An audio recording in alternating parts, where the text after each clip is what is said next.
मानवोत्थान सेवा समिति के प्रणेता धर्मगुरु और समाजसेवी श्री सतपाल जी महाराज का जन्मोत्सव संस्था की शाखा सीतापुर द्वारा बड़े धूमधाम के साथ मनाया गया। दिल्ली से आए भजन गायक कलाकारों ने अपने सुमधुर भजनों और बधाई गीतों की गूंज से सभी भक्तों को नाचने पर मजबूर कर दिया।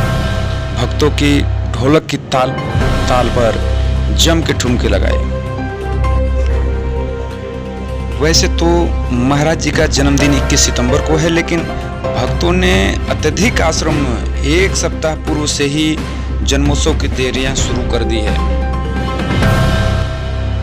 इस मौके पर देश विदेश में ज्ञान का प्रचार करते हुए महात्मा अंगिराबाई जी और क्षेत्रीय प्रभारी महात्मा दर्शनीबाई जी ने अपने सत्संग विचारों और अपने आराध्य के जन्म से लेकर अब तक के किए गए ऐतिहासिक और सामाजिक कार्यों एवं उनके आध्यात्मिक ज्ञान के संदेश को जन जन में बांटा और महाराज जी द्वारा दिए गए सद्ज्ञान के मार्ग पर चलने की प्रेरणा भी दी।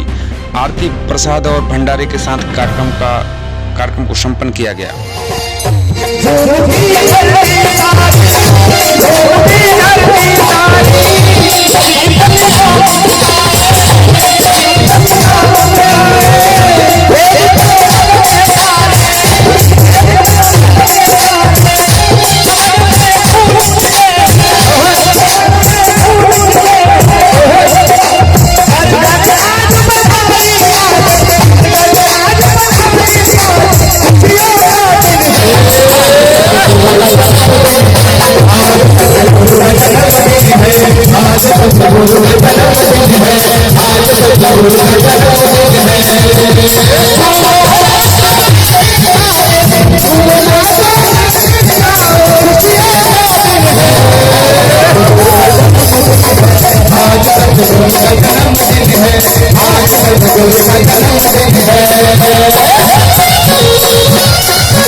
जन्मोत्सव के साथ साथ बड़े ही धूमधाम के साथ सभी भक्तों ने खुशियां मनाई और दूर दूर से आए संत महात्मागण का फूल मालाओं से भव्य स्वागत किया। आइए सुनते हैं पूज्य अंगिराबाई जी के विचारों को।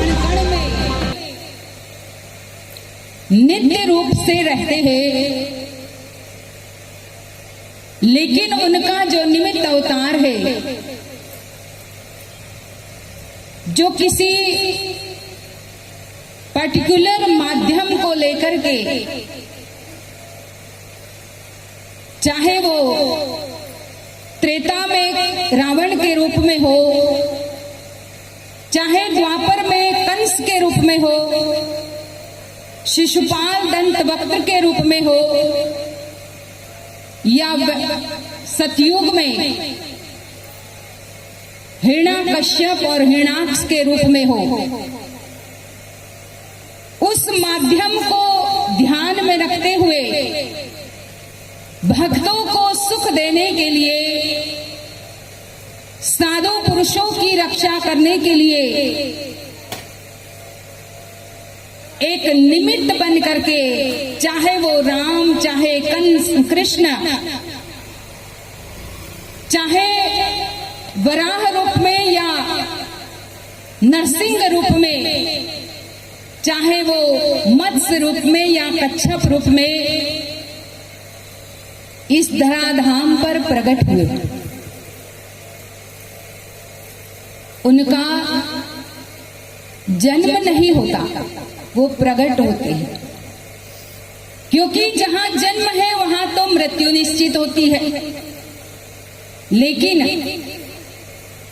महान शक्ति इस संसार में प्रकट होती है, और तभी तो हम हमेशा गाते हैं, भय प्रकट कृपाला दीन दयाला कौशल्या हितकारी। चाहे भगवान श्री कृष्ण के बारे में हम सुने तो वहां भी हम यही कहते हैं कि प्रकट भय नंद लाला, जो अपने भक्त और साधु पुरुषों की अज्ञानता से रक्षा करने के लिए, क्योंकि अज्ञानता जैसा भयंकर और कोई दूसरा राक्षस नहीं है। रावण कंस को तो हथियारों से मारा भी जा सकता है, लेकिन अज्ञानता रूपी राक्षस जो हमारे सबके मन में बैठा हुआ है, हमारे सबके अंदर बैठा हुआ है, और उसी का संहार करने के लिए सद्गुरु महाराज आज इस कलिकाल में हंस रूप में प्रकट हुए हैं। और जनमानस को उनके मन से अज्ञानता को खत्म करने के लिए उन्हीं के हृदय मंदिर में ज्ञान का खड़ग देते हैं, कि जिससे ये अज्ञानता का राक्षस उसका संहार किया जाए। तो हम सभी लोग बड़े ही सौभाग्यशाली हैं कि इस कलिकाल में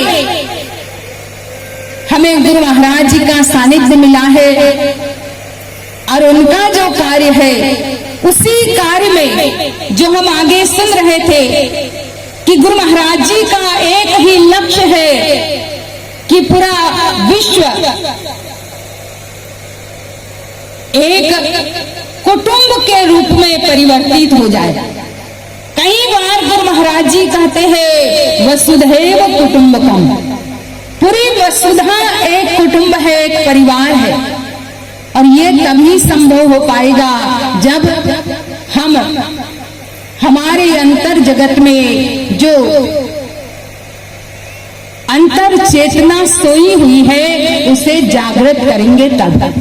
तो यही उनका लक्ष्य है, उसमें हम भी अपना थोड़ा सा ज्ञान प्रचार के द्वारा सहयोग दे तो वही हम भक्तों का सबसे बड़ा गुरु महाराज जी के प्रति समर्पण होगा।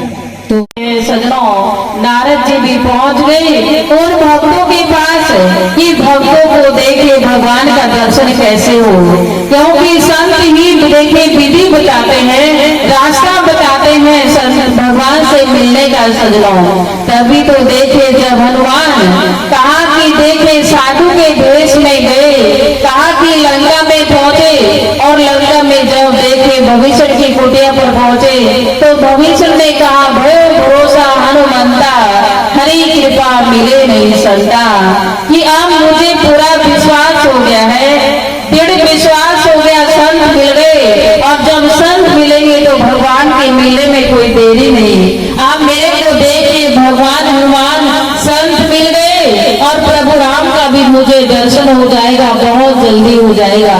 तो देखिए, संत ही भगवान के दरबारी होते हैं और संत ही भगवान से मिलने का रास्ता बताते हैं। सजनों, आप देखिए कहा कि नारद जी पहुंचे और नारद जी ने कहा कि भाई ये बताओ तुम किस लिए बैठे हो, यहाँ पे क्यों बैठे हो? बड़ के पेड़ के नीचे जो भगत बैठा था वह कहता है कि मैं भगवान का दर्शन करने के लिए बैठा हूँ।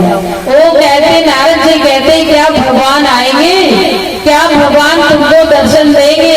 कहा नारद जी उम्मीद लगा करके बैठे तो है, कभी ना कभी तो दर्शन देंगे। अच्छा, भगवान का इंतजार कर रहे हो, कभी तो दर्शन देगा। भक्त के मन में बड़ी लालसा है सजनों। तो देखिए नारद जी सुन करके आगे पहुंचे। आगे इमली के पेड़ के नीचे जो भगत बैठा था उससे भी कहा, भगत किस लिए बैठे हो? कहा, प्रभु का दर्शन करने के लिए, भगवान का दर्शन करने के लिए मैं यहाँ पर बैठा हूँ। तो देखिए नारद जी कहते हैं, क्या भगवान तुमको दर्शन देंगे? कहा, नारद जी कभी ना कभी तो दर्शन देंगे, कभी ना कभी तो आएंगे।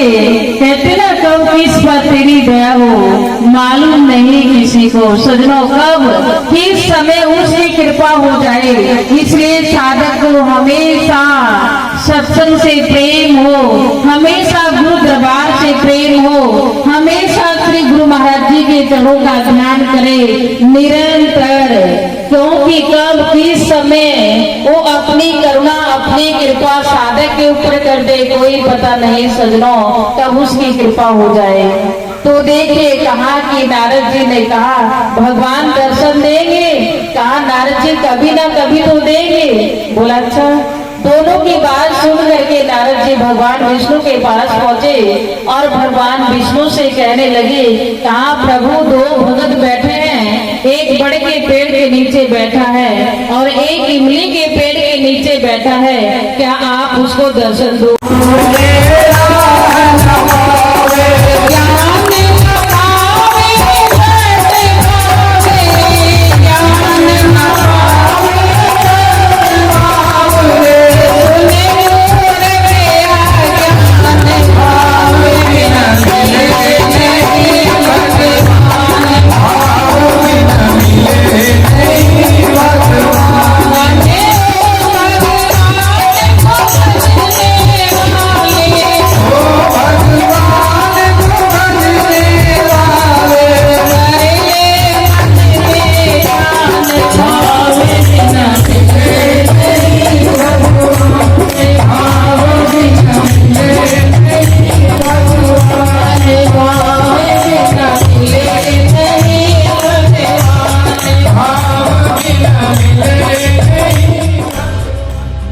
एक कदम परिवर्तन की ओर। आप देख रहे हैं धुरंधर टाइम्स।